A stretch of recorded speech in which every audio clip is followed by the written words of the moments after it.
AITA, because I won't tell my wife what my son, her stepson, has in savings from my late wife.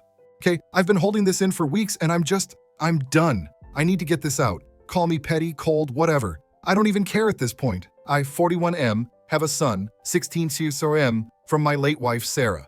She passed away when he was 7. It was cancer. Not sudden, not easy, not fair. Before she died, Sarah got this small settlement from the hospital. Medical negligence. Nothing insane, but enough. She told me on one of the worst days of my life that she wanted most of that money to go to our son's future. College, life, whatever he needed. Her words were, "Don't let it get absorbed into anything else." It's his. She also had a separate account she'd kept since before we got married. She'd been quietly saving. Not a secret, just... Sarah was like that. Quietly planning for people. She added that to the pile. I promised I'd make sure it stayed for him. Only him. No matter what happened to me after she was gone. That promise has been sitting in my chest for nearly a decade now. Fast forward. I met my now wife, Jenna, 40F, 3 years after Sarah passed. She has 2 kids from her ex-husband, a 13F and a 12M. They split custody. Jenna and I have 2 kids together now, 4F and 2M. We've been married 6 years, and up until recently, things were good, or I thought they were. When we got serious, Jenna and I had the "how are we raising these kids" talk. We agreed to treat all of them fairly, not equally. They have different parents, lives, circumstances, but fairly. We agreed to put aside a fixed amount each month for all 5 kids. I never once said, "Oh, by the way, my late wife left a lump sum just for my son," because why would I? That wasn't part of the mutual pool. That was already dealt with. But now she's demanding to know exactly how much is in my son's accounts, including the money from Sarah. Let me back up. A few weeks ago, Jenna was stressed, like really stressed. Her ex hasn't been contributing consistently to the kids' expenses. There's been car trouble, a water heater blew, just dumb life stuff. She sat me down and said, "We need to lay all our cards on the table.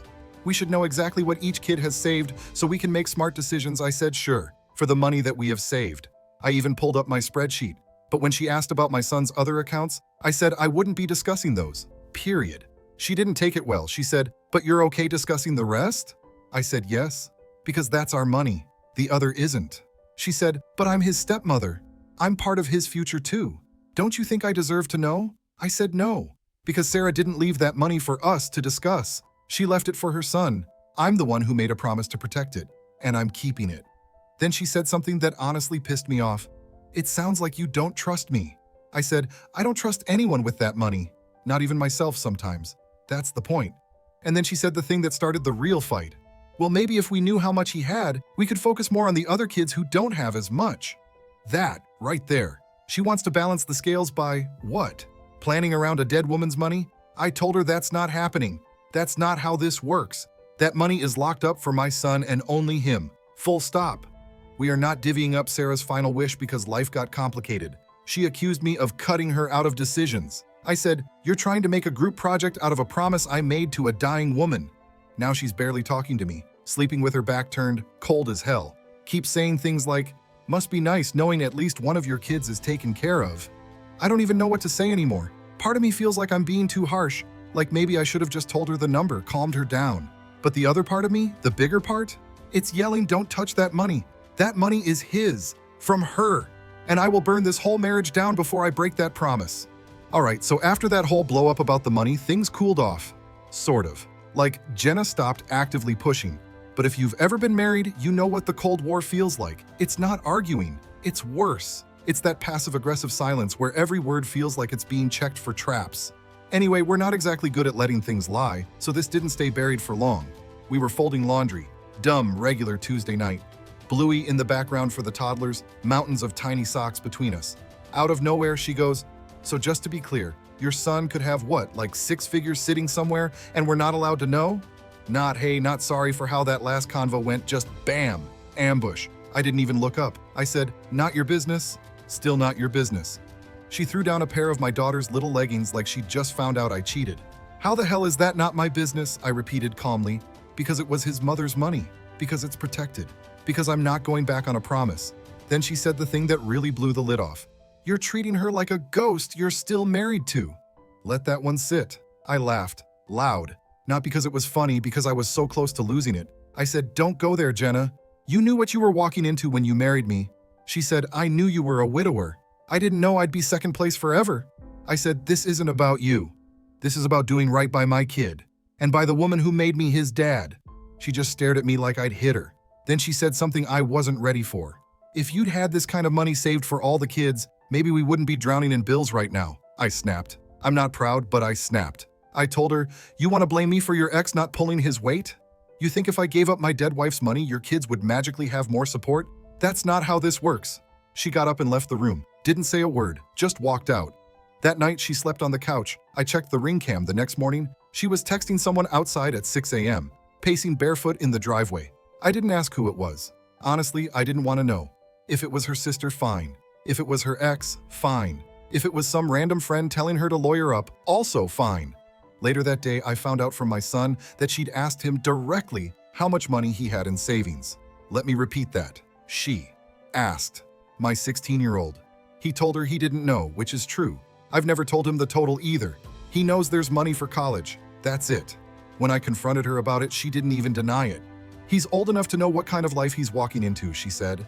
I told her that was completely out of bounds. I told her if she ever tried to use my kid to work around me again, we were going to have a very different kind of conversation. She said, it's not working around you. It's trying to survive in a house where I'm constantly left out of major decisions. And maybe she's right. Maybe I have drawn hard lines, but damn it, some lines should be hard. Since then, everything's weird, tense. She's quiet with the kids, short with me, keeps talking about fairness like I'm some medieval lord hoarding treasure while her side of the castle crumbles. I don't think she gets it. This isn't about money, it's about respect, it's about trust, it's about the fact that I loved Sarah, and not in a way that goes away just because someone new moved in. And yeah, I probably do still treat her memory like something sacred, because it was. And I guess if that makes me the bad guy, then hell, maybe I am. Yeah, so if you thought the fight was over, no. This woman, my wife, Jenna, decided to take this mess public. It started at her brother's house. He was doing this end-of-summer BBQ thing at his place in Pasadena. Pool toys everywhere, kids running around. Those dollar store paper plates that always fold in half under a hot dog. Chill vibe. I hadn't seen half of these people since the baby was born. I'm holding a beer, flipping burgers, talking to Jenna's cousin about the Dodgers and whether Shohei's ever gonna play at full power again. Normal stuff. Then, right in the middle of the yard, Jenna brings up my late wife's will. In front of like 10 people. She goes, you know what's wild? Some people get married, have 5 kids, and still think money from a dead spouse should be off limits. I kid you not. Right there between a potato salad and a goddamn inflatable flamingo. Everyone freezes. One of her cousins chuckles and goes, wait, what? And I just said, Jenna, not here. But she doesn't back down. She goes, no, I think this is exactly the place. You know, since apparently I'm the wicked stepmom for thinking maybe we should plan for our kids' futures together. I wanted to disappear. My son was right there. My stepkids were right there. Even her mom looked uncomfortable. I said, do you seriously want to do this here, in front of the family? And she goes, I'm tired of doing everything behind closed doors like I'm the bad guy. Maybe someone else should weigh in. So of course now everyone's staring at me like I just kicked a dog. Her brother, the host mind you, tries to defuse it. He's like, hey, maybe now's not the time for this conversation. But Jenna, she's on a roll. She says, and I quote, he doesn't even think I deserve to know how much is in the account. Like I'm some outsider instead of his wife. At this point, I walked away. I didn't even respond, just handed the tongs to her brother and left the grill mid-burger. Later that night, back home, she tried to make it seem like I overreacted. You embarrassed me, she said. You made me look crazy in front of everyone. I just stared at her.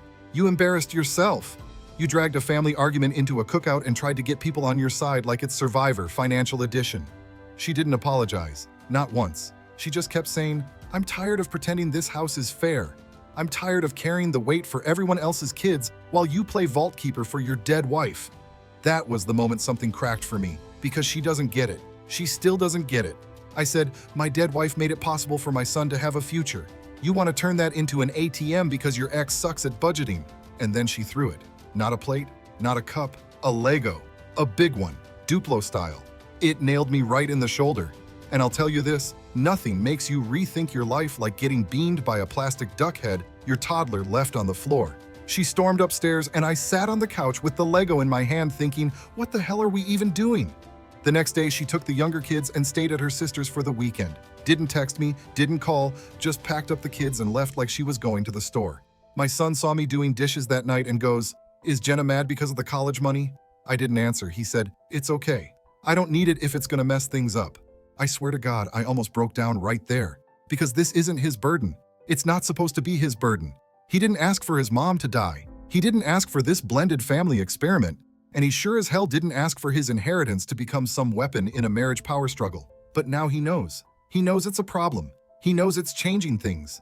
And the worst part? I don't know how to fix it. Because either I betray my late wife's trust, or I keep my word and keep watching my marriage rot from the inside. So yeah, after the Lego incident and her vanishing act to her sister's place, I thought maybe this is the space we both need. Spoiler, it wasn't. She came back 3 days later with the kids, didn't even say hello when she walked in, just put the diaper bag down and asked if the laundry was done. Like nothing happened. No apology, no, hey, sorry for chucking Duplo bricks like a lunatic. We played house for a couple days. You know that fake normal where everything's technically functioning, lunches are packed, kids get baths, but the vibe is just off? That was us, like two coworkers who hate each other but can't quit. Then Wednesday night hit. She sat me down after the kids went to bed, like full-on serious talk posture, legs crossed, mug in hand, fake calm voice. And I knew something was coming. She goes, "We need to revisit the conversation." I said, "No, we don't. We already had it." She said, "No. You stonewalled it." I told her I wasn't discussing my late wife's money, and if that's a deal breaker, she should be honest. Then she hit me with the therapist crap. She goes, "You're not protecting your son. You're punishing the rest of us."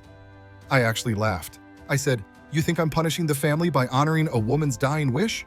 Jenna, come on." She said, "No, I think you're using that promise like a shield.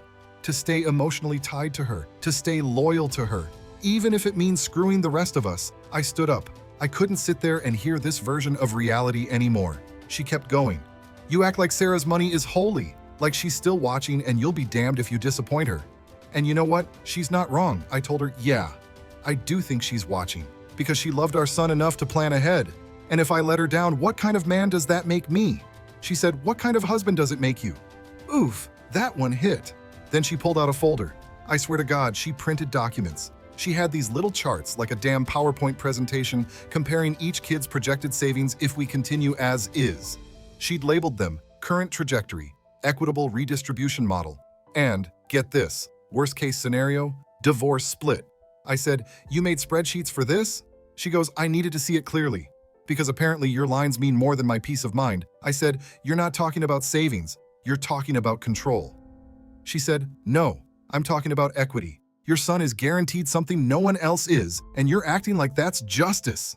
I lost it. I told her she married a man, not a bank, that this obsession with fairness was going to poison everything if she didn't knock it off. She said, "Too late. It already has." Then she walked off, just left the folder on the table like a mic drop. The next morning, she took the baby to daycare without telling me, left the 4-year-old with a neighbor. I only found out because our neighbor texted me and said, "Jenna said you'd grab Maddie by 9? That afternoon, I got an email. Not a text, not a call. An email. Subject: financial transparency and family planning moving forward. It was written like a business memo. Bullet points, highlights, actionable items. She ended it with, "If this level of secrecy continues, I'll need to reconsider how I engage in this marriage." Let me tell you something. Nothing sucks the life out of a relationship faster than being CC'd on your own damn marriage. I sat there for 20 minutes staring at the screen, reading that last line over and over. And then I did something I haven't done since Sarah died. I opened the envelope in the back of the closet. It's where I keep the bank info, the documents, the letter she wrote for our son. I sat there and reread her handwriting, all neat and looped. She wrote, "If you're reading this with Dad, it means he kept his promise. I hope life has been kind to you, but if it hasn't, I hope this helps you chase the life you deserve. This money isn't for emergencies or spreading thin, it's for you. Make it count." So yeah, if protecting that makes me a bad husband, then maybe I am. But I'll be damned if I let her legacy get chopped up to make everyone else feel better. So, you'd think after all that drama, the yelling, the passive-aggressive emails, the spreadsheets labeled like war plans, something would give, right? Something did. But not the way either of us expected. Jenna booked a couples counseling appointment without telling me. Just sent me the time and address like I was being summoned to HR. I didn't go. Not because I hate therapy or think it's BS. Honestly, maybe we should have gone years ago. But because that wasn't about fixing us. That was her trying to drag the fight into a third-party arena where she could win. She wanted someone with a clipboard and a master's degree to say, "Yeah, he's being selfish." A week later, she brought home printouts for mediation, divorce prep stuff, no yelling, no duplos, just a cold, dry, if this is how it's gonna be, we need to be realistic. I didn't argue, because by that point, I was done arguing. We'd gone from building a life together to keeping score. Every decision had become a political move. Every conversation felt like a negotiation where someone had to lose. And the money? The money wasn't even the problem anymore. It was the proxy, the flag on the hill, the last thing I could defend that still felt like mine, like Sarah's, like ours before everything got rewritten into joint spreadsheets and group chats and custody calendars. So yeah, I signed the papers, but not the ones she gave me. I met with a lawyer and officially designated my son's account as a trust with a legal executor who isn't me. It's locked now. Even I can't touch it. It's his. It always was. When I told my son, he just nodded, said, "That's cool." 16-year-olds are weird like that. One-word answers for life-changing stuff. But later that night, he knocked on my door. He never knocks and said, "Mom would have liked that." I didn't cry, not then, but I haven't stopped thinking about that moment since. As for Jenna, she didn't take it well. She said I was choosing a dead woman over my living family. I said, "No, I'm choosing a promise over your conditions." She accused me of being emotionally unavailable, of never fully letting her in, of treating her kids like extras in the movie of my life. And here's the part where maybe I'm the asshole. I didn't defend myself, because honestly, some of that's probably true. I did hold part of myself back, not out of spite, not because I loved Sarah more, but because grief carves out a room inside you, and no one else gets to live there. Not your new wife, not her kids, not even your own new life. It's not romantic, it's just real. You survive a death like that and you carry things differently. You guard things. She saw that as distrust. I saw it as duty. So where are we now? We're not divorced. Yet. We're doing the trial separation thing, which basically means I've got the house 3 nights a week and she's got it the other 4. My son's mostly with me. Her kids bounce between houses like emotional pinballs. The toddler asks where mommy is every night. The 4-year-old thinks court is a game now. It sucks. And I get it. Some of you reading this are thinking, dude, it's just money. Or, you should have bent a little for the sake of the marriage. But here's the thing. If you can't keep a promise to the person who trusted you with their last breath, how do you expect anyone else to trust you with anything? So no, I don't regret holding the line. What I do regret, waiting until everything broke to speak plainly. I regret not setting this boundary at the beginning and saying, this part of my life is sacred, not secret, not suspicious, just untouchable. Maybe that would have made a difference, maybe not. Either way, I sleep at night. And so does my son. And Sarah, wherever she is, I think she'd be proud. Thanks for watching. If you liked the story, hit subscribe. See you in the next one.